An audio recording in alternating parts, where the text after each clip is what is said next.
Hello friends, hearty welcome to you. I'm very excited to start this new chapter, that's linear equations in one variable and two variable.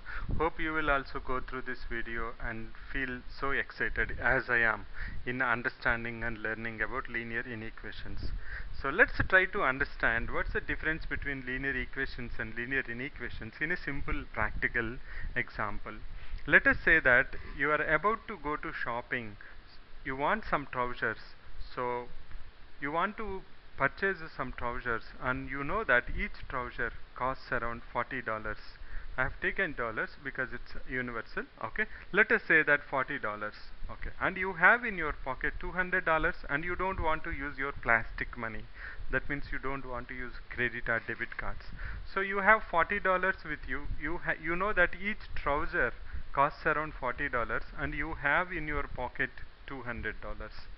Now, we know that in linear equations, you want to know how many trousers you will get. What you will do is you will say that I know each trouser is $40 and I don't know how many I will get. So I will say 40 multiplied by x is nothing but equal to $200. So this is a simple example of a linear equations by which you will understand that what I can do now is I can say x equal to 200 by 40, that's nothing but equal to 5. So you know that you will get 5 trousers if you have $200 with you and if each trouser is $40. So with this assumption that you are going to buy 5 trousers, you went to the shopping. You went to the shopping and let us say you went to the shopping, okay, and you came to know that the cost of the trouser is not $40 anymore, it's increased to $43. Now, now we are in a dilemma because earlier you know that the cost is $40, so you are very clear that you are going to get 5 trousers. Now the cost is $43, that means certainly you are not going to get 5 trousers. You are not sure how many you are going to get. So in this situation, when you know that you cannot spend more than 200 because you have in your pocket only 200, that means how many trousers you want to take, it should be less than $200. That is when we will represent this in mathematically. We will say that each trouser is 43, each trouser is $43 and you don't know, and suppose let us say that how many trousers you want to take, then let us say that that's nothing but equal to x. You know that that should be less than or equal to 200. So, and you can see that for the first time we are used to so much using equality and both the sides of left hand side and right hand side and find out the solution of a linear equations in one variable. By the way, you know that it's a linear equation because the degree is 1 and there is only one variable, that's why it is a linear equations in one variable. Equation because you are using equal to symbol and you are trying to equate the algebraic expression to the constant or numerical term. Now coming to the linear inequation, instead of equal to, you will be having one of the symbols. Either you will have less than or equal to, you will have greater than or equal to, or less than between the algebraic expression and the numerical. Now let us see that suppose this is the situation. You went to the shopping and you came to know that it's $43 and you are sure that you are not going to get 200, and at the same time you also remember that you have to purchase something more. So you called your let's say family and you found out that okay, you need to take care of something more in that $200 itself. So depends upon your other requirements, the number of trousers you want to buy will vary. Let us say that suppose you have purchased one trouser, so it will become nothing but 43 into 1, that will be less than or equal to 200. Now suppose you have purchased two trousers, and then you will see that 43 into 2, so you will substitute the values of x, whatever the number of trousers you want to take, and let us see the different values. Let us give different values to x here. Let us say that you also want to say that, okay, now you don't have any other thing to do, you don't need to take care of any other thing, you just came here for purchasing of trousers, so you are pretty much sure you want to take how many you are going to get. Or maybe you can also say that, okay, now I am fixed for 5, I want to take 5 at any cost, and you may say that, okay, I want to take 5. So if you see here, if you are suppose have other requirements and you have taken only one trouser, then you can see that 43 into 1 is 43, less than or equal to 200. That means this equation becomes true for x equal to 1. That means 1 is a solution of this linear inequality. And you compare to the equations, there is mostly one solution where x equal to 5 is the solution. That means other than 5, no other solution is there for linear equation 40 into x equal to 200. But whereas you compare the linear inequation with the equation x equal to 2, suppose I want to take two trousers, 43 into 2 is 86, which is less than 200.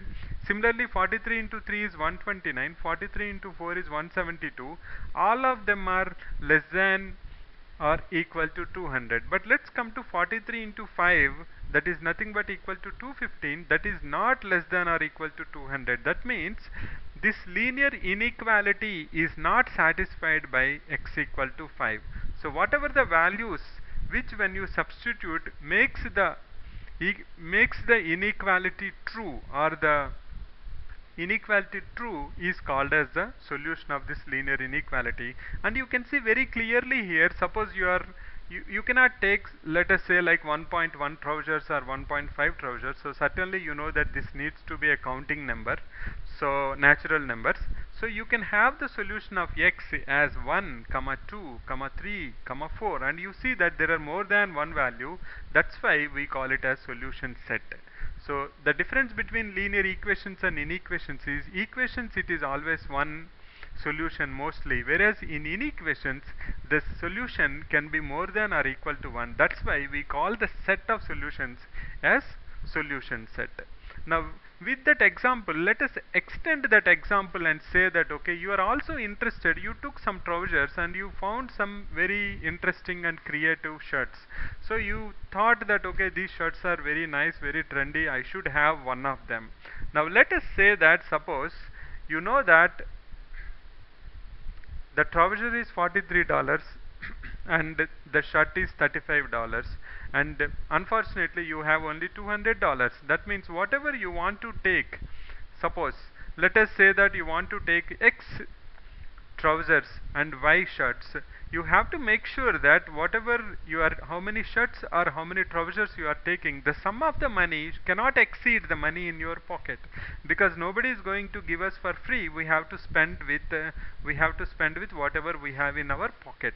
Now you can see that this is a linear inequation in two variables, because we have two variables now. Earlier it is only trouser. Now we are worried about how many trousers I can take, how many shirts I can take.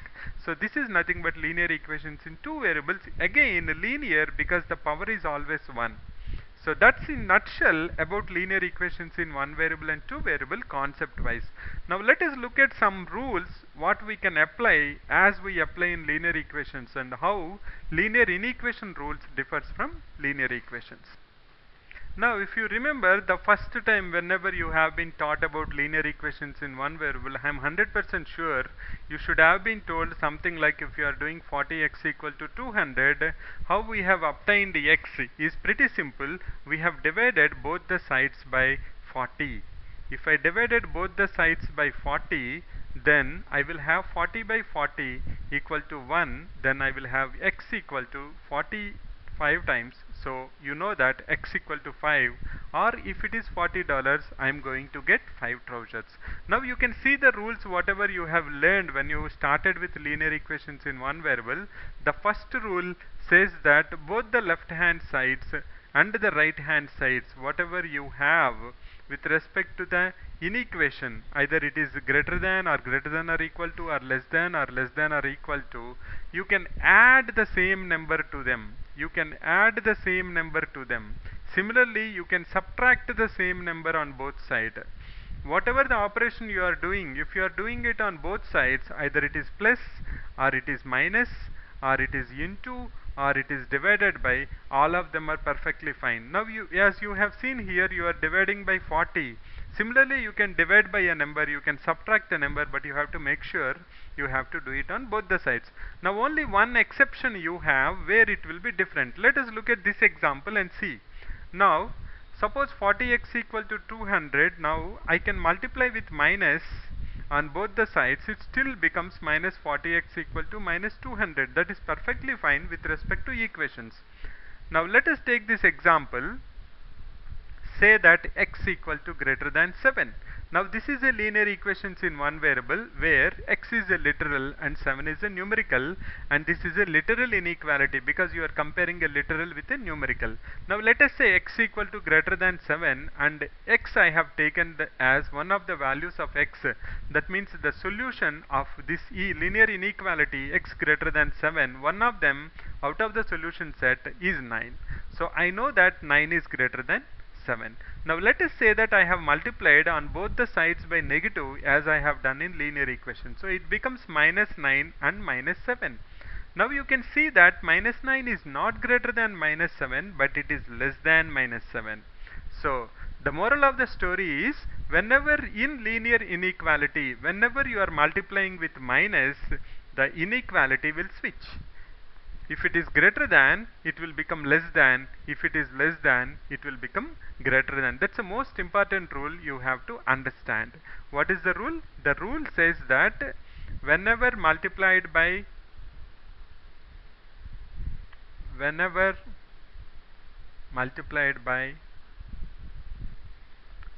or I can say make it negative, or I can say minus 1, the inequality switches.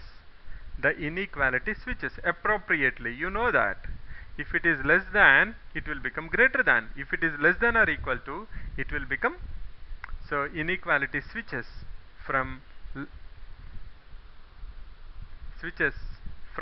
less than to greater than, less than or equal to, greater than or equal to. These are the some simple rules you have to remember. Let me just summarize that again. You can add on both the sides the same number. So suppose I say, let me take one example. Let us say x greater than 7. I can say 4 plus x greater than 7 plus 4. That is perfectly fine. I can say x minus 4 is greater than 7 minus 4. You can check that. Suppose x is greater than 4, 9 is solution, 4 plus 9 is 13, 13 is greater than 11. Similarly, if you subtract 4 from 9, 5 is greater than 3. Similarly, you can check for multiplication, division, everything is perfectly fine, other than whenever you multiply by negative 1, the sign will switch. This is very, very important. You have to remember that. If 9 is greater than 7, then you multiply with minus, minus 9 is less than minus 7. So whenever you multiply with minus 1, the sign switches from greater than to less than, or less than to greater than. So before wrapping up about this introduction part, let me just tell you one thing, the types of inequalities. So whenever you say something like 9 less than 7, that's a numerical inequality because you are comparing two numericals. Or I say 2x plus 3 is less than minus 1, you are talking about literal inequality because you are comparing an algebraic expression with a numerical constant. Not only that, if I say 9 less than or equal to 7, then it is called a slack inequality or lenient inequality. It's not strict. Whenever I say 2x plus 3 is less than minus 1, there is no equal to less than. That means it's strict. So that's a little bit about introduction to linear inequality. In coming sessions, we will do some interesting examples ranging from simple to intermediate to look into linear equations in one variable. Then we will see how to represent them in graphically. Then we will move to linear equations in two variables and how to solve them graphically. That's going to get more and more interested. Thanks for staying with me. See you in the next session. Thanks again. Bye for now.